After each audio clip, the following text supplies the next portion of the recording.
July 14, 1957, 3:17 a.m. A military transport truck allegedly approached Gate 3 at the Nevada test site.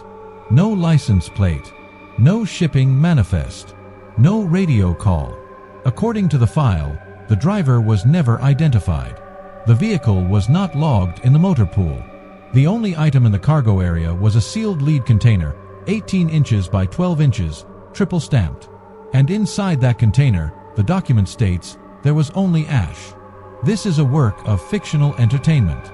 It does not depict real events.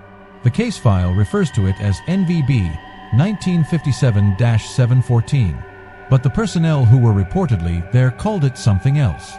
They called it the blank Courier. Let me read the first line from the declassified memo. Allegedly, contents vaporized prior to inspection. Origin unknown. Risk level undetermined. Undetermined. That word appears 17 times in the file. Not unknown. Not classified. Undetermined. As if the analysts could not decide what they were looking at. You have to understand the context. In 1957, the Cold War was not only about nuclear weapons and rocket gaps. It was about control of the vertical space. What you could retrieve from the sky, and what might try to retrieve you. The document states that NVB 1957-714 sits at the crossroads of three separate operations: espionage, scientific experimentation, and what the report calls a non-terrestrial implication. The file never uses the word alien. It never states a source. It only says the ash recovered from the container was not carbon-based, did not match any known terrestrial compound, and held a static charge. Let's go to 2:40 a.m. Gate 3 at the Nevada test site. Security logs reportedly show a single vehicle approaching from the north access road. No headlights until the final 100 yards. The guard on duty was Corporal J. Reeves. His handwritten notebook was recovered from his locker 3 days later, according to the file. One entry reads, "The truck was cold. Not engine cold. Storage cold. Like a morgue. The metal on the door burned my hand through the glove." Reeves was transferred to Leavenworth within 72 hours. There is no further service record. No discharge papers. No pension file. Why would a courier operate with no paperwork in July of 1957 at the height of atmospheric nuclear testing? That is our first open question. We will return to it. The container was lead-lined and vacuum-sealed. Stenciled on the side, according to the inventory photograph, were the words property of Project Blue Glass. No such project exists in any public record released through FOIA. But the document states that 6 other containers with that exact marking were logged between 1952 and 1961. All of them reportedly arrived at different facilities. All of them were empty when opened, or so the files claim. This one was not empty. It contained approximately 240 grams of a fine particulate. The particulate was warm to the touch, 31 degrees Celsius, and according to the initial lab analysis, allegedly conducted at 4:05 a.m. by Dr. Helen Merrow, the particulate held a static charge that pulsed at 7.83 Hz. That frequency should sound familiar. It is the Schumann resonance, the electromagnetic pulse of the Earth itself, generated by lightning strikes in the cavity between the surface and the ionosphere. Why would ash hum with the planet's own frequency? The file does not answer. It only notes the reading. Now we move to the espionage layer, because this is where the timeline becomes colder. 3 days before the Courier arrived, a CIA listening station in Adak, Alaska, reportedly intercepted a transmission from a Soviet facility in the Kuril Islands. The translation, allegedly verified by 2 separate analysts, read, "The package is airborne. Expect no wait on return." No wait on return. The document states the United States had no aircraft, no balloon program, and no rocket test scheduled in that corridor for that date. So what was airborne? And what was expected to come back weightless? If the container was sealed, how did the contents vaporize? The lead showed no breach, no heat scoring, no microscopic stress fractures, no radiation signature. According to the file, Dr. Merrow wrote in her lab notes that opening the container was like opening a tomb that had already been exhumed. The air inside was stale, but not dead.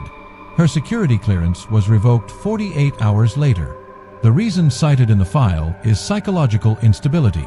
Allegedly, the file states that every audio recording from the lab that night contains a low-frequency hum, 7.83 Hz. The hum is present on the Ampex reel-to-reel, on the backup wire recorder, and even on a dictaphone that was not plugged in but left on the bench. The hum remains when the tapes are played back today, according to the archivist's notes from 1992. The scientific experiment continues.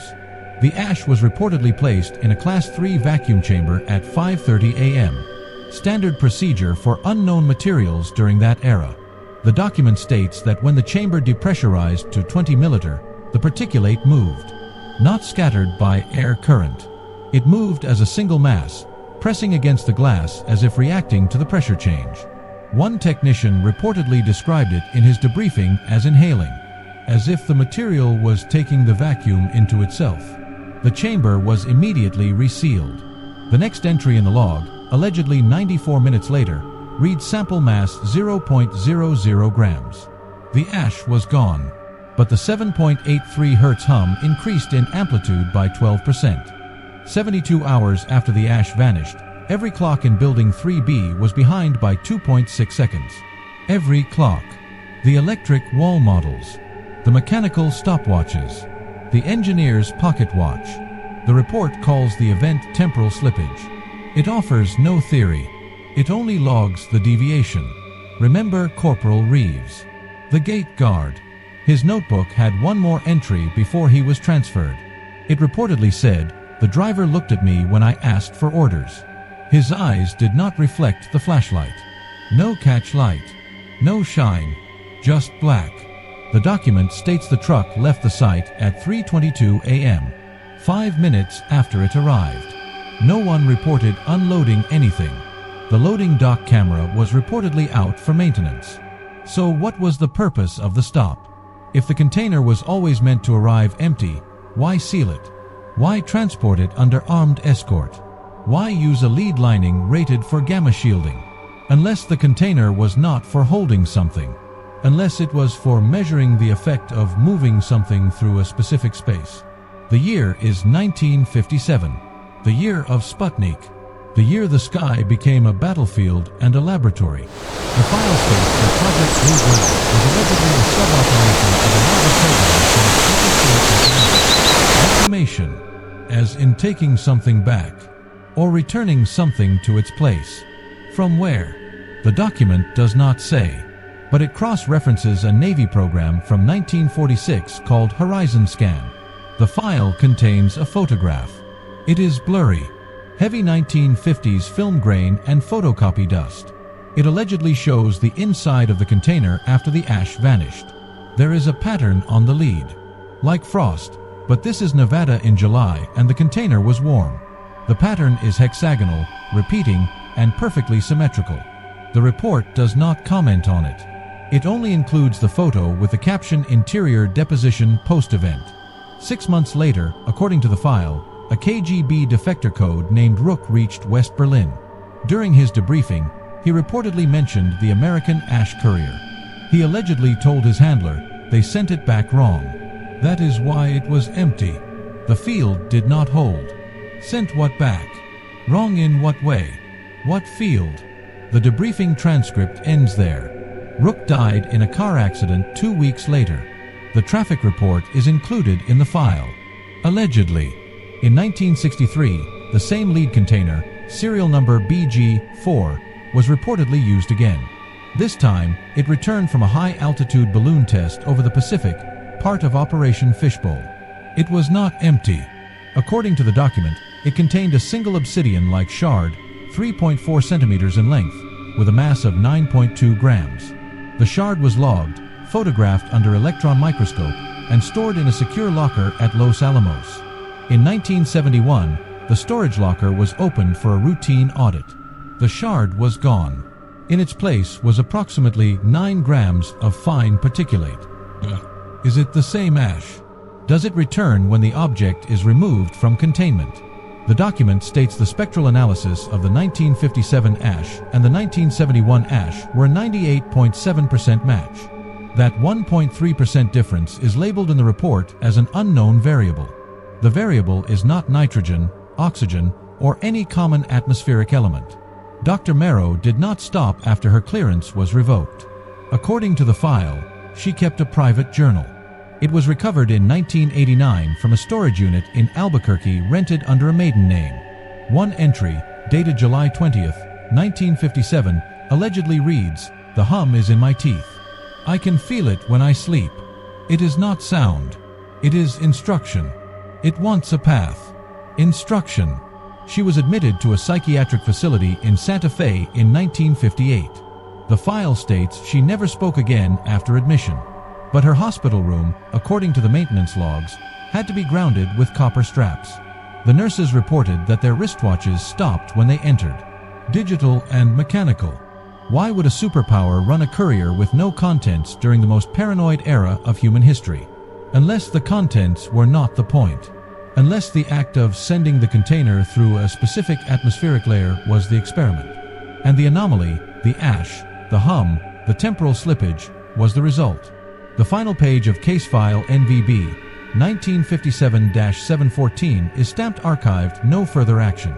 But there is a handwritten note in the margin. The ink analysis dates it to 1991. Allegedly, it says, "They are still sending them. The frequency is cleaner now."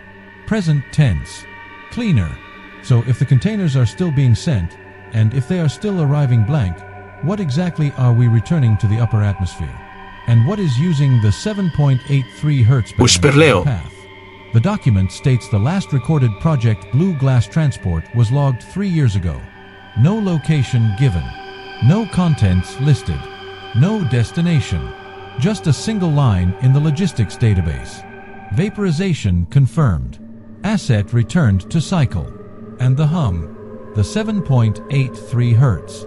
The file states it is now detectable in the background of every digital recording device manufactured after 2005. Faint, below the noise floor, but present when isolated. The report does not call it a signal. It calls it environmental. Allegedly. I do not have answers. The file does not provide them. It only provides the implication that in 1957, something was sent back through the sky. And whatever it was, it learned how to ride the frequency of the planet itself. And it may have learned how to return in pieces. End of file. Or is it?